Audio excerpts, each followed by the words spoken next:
Bismillahirrahmanirrahim. Assalamualaikum warahmatullahi wabarakatuh.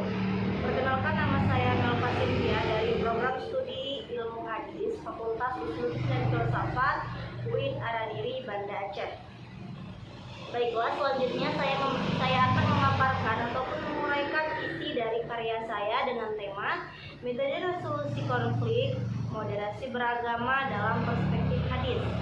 Nah, baiklah teman-teman, ketika kita berbicara tentang moderasi, tak lupa pula kita mengingat bahwa ada 4 indikator dalamnya.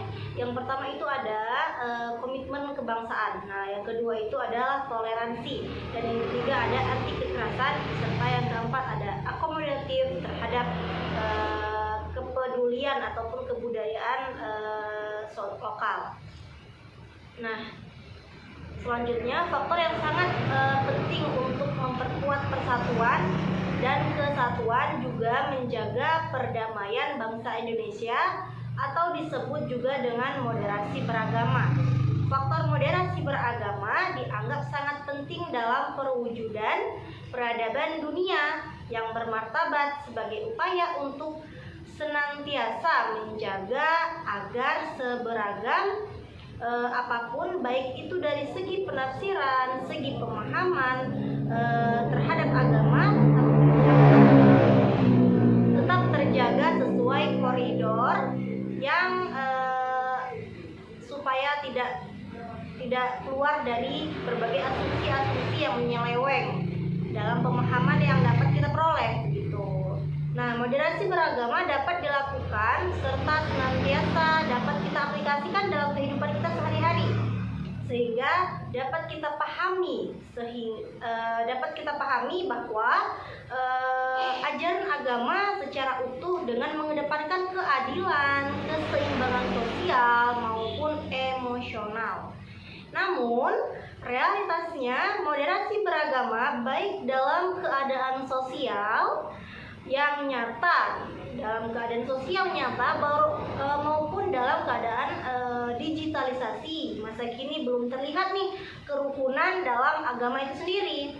Nah, bahkan faktanya kehidupan sosial beragama di Indonesia akhir-akhir ini banyak kita dapati berbagai sorotan dari berbagai pihak gitu ya, baik dari diri kita sendiri, dari kabilah-kabilah dan kelompok-kelompok lainnya, organisasi seperti itu, maupun luar negeri gitu ya. Nah, itu semua dikarenakan adanya konflik sosial yang selalu bermunculan di tengah-tengah masyarakat, baik itu dari segi menyalah-nyalahkan agama sendiri dari berbagai kabilah-kabilah tertentu. Juga banyak kita temui bahwa persoalan yang tidak dibenarkan untuk dipermasalahkan begitu ya dalam berbagai aspek apapun, hanya saja memilih sesuai dengan keyakinan pada diri kita sendiri.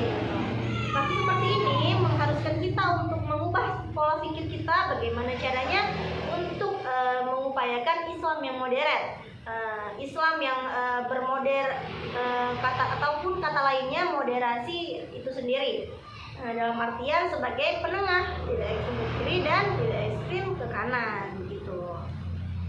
Nah, selanjutnya yang saya tulis di sini menggunakan metode kepustakaan yang akan meneliti bagaimana nih Rasulullah menyelesaikan konflik agama yang terjadi pada masyarakat.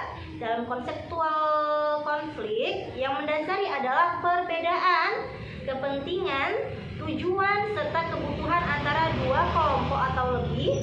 Konflik pada dasarnya adalah manifestasi pertentangan gitu ya, manifestasi pertentangan, persinggungan, dan juga pergerakan sebagai aspek tindakan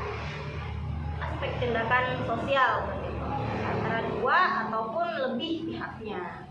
Nah, diperlukan resolusi konflik dengan tujuan menyelesaikan pertikaian antara dua pihak atau lebih dengan mencapai pemahaman yang saling menguntungkan antara pihak yang pertama dan juga pihak yang kedua gitu, ataupun lebih begitu ya.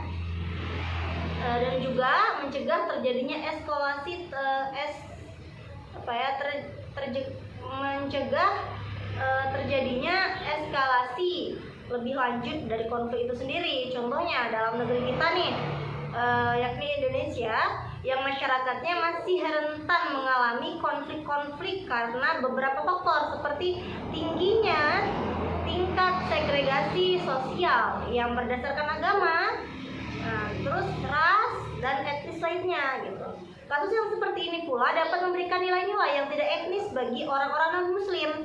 Orang-orang yang melihat kita itu, loh kok begini agama Islam, yang seharusnya agama Islam itu sendiri adalah agama yang satu, agama yang tidak boleh diperdebatkan gitu ya, agama yang tidak boleh dipermasalahkan. Namun pada saat sekarang ini banyak kita temui permasalahan-permasalahan yang sehingga menimbulkan asumsi-asumsi orang di luar muslim menganggap bahwa timbul pertanyaan kenapa Islam begini gitu kan. Jadi sangat bertolak belakang sekali dengan tujuan Islam itu sendiri. Dinamika konflik sangat berpengaruh oleh keberadaan kelompok sosial yang berbasis pada identitas gitu ya, golongan serta etnis dan tribal. Nah, kelompok-kelompok sosial ini berusaha menenangkan dan menguasai serta mengatur konflik yang bisa bersumber dari beragam kepentingan. Namun, pada akhirnya beberapa lainnya membentuk struktur kelompok mereka untuk mencapai kemenangan dalam konflik yang mengutamakan kebutuhan dan tujuan mereka itu sendiri. Sedikit gambaran umum dan sangat familiar dalam resolusi konflik itu adanya konflik itu. Yang pertama itu adanya identifikasi konflik yang disebut juga dengan langkah yang sangat diperlukan dalam penyelesaian konflik. Maka diperlukan untuk memahami berbagai aspek-aspek yang didukung hal seperti kita harus mengetahui nih siapa saja yang terlibat dalam konflik tersebut ya, apakah personal atau apakah individual ataupun personal secara kelompok-kelompok ataupun organisasi gitu ya. Juga kita harus memahami sebagai sumber dari konflik itu berasal gitu kan. Kenapa nih sumber ini terjadi gitu kan. Terus juga tujuannya, kenapa nih, apakah ada tujuan-tujuan tertentu sehingga konflik itu terjadi gitu ya. Juga adanya pihak ketiga untuk menjadi penengah gitu ya. Jadi inilah yang bisa menjadi penengah dalam bermoderasi beragama gitu. Jadi identifikasi konflik ini sangat diperlukan guna untuk merancang strategi resolusi yang sangat efektif gitu ya. Setelah strategi tersebut sudah dilakukan, maka diperlukan juga pendekatan seperti komunikasi, negosiasi, mediasi, atau pendekatan lain yang sesuai dengan meresolusikan konflik terkait. Metode resolusi konflik adalah serangkaian pendekatan ataupun cara yang digunakan dalam menyelesaikan konflik atau pertentangan antara dua ataupun lebih gitu ya, dari berbagai pihak, mau dia kabilah, mau dia kelompok. Metode ini berupaya untuk mencari solusi yang adil. Mencari solusi yang adil. Ciri khas metode ini adalah penerapan dalam menyelesaikan masalah tanpa kekerasan. Metode ini juga memberikan pendekatan dengan mempromosikan penyelesaian masalah dengan cara dialog sehingga dapat mencapai kesepakatan yang kita inginkan. Ada beberapa jenis metode resolusi konflik. Yang pertama itu ada negosiasi, yang kedua mediasi, yang ketiga ada arbitrasi dan penengahan gitu ya. Dengan penerapan metode ini dapat membantu menyelesaikan masalah yang sering terjadi dalam hubungan antar umat beragama karena konflik tersebut apakah konflik tersebut itu berkelanjutan ataupun sulit diselesaikan. Jadi yang dapat kita uraikan dari rangkaian penjelasan yang saya paparkan tadi, yang saya jelaskan, maka kita simpulkan bahwa metode resolusi konflik dalam menyelesaikan suatu masalah dalam bermoderasi beragama akan menjadi suatu metode yang sangat efektif untuk menyukseskan pola pikir moderasi beragama. Nah,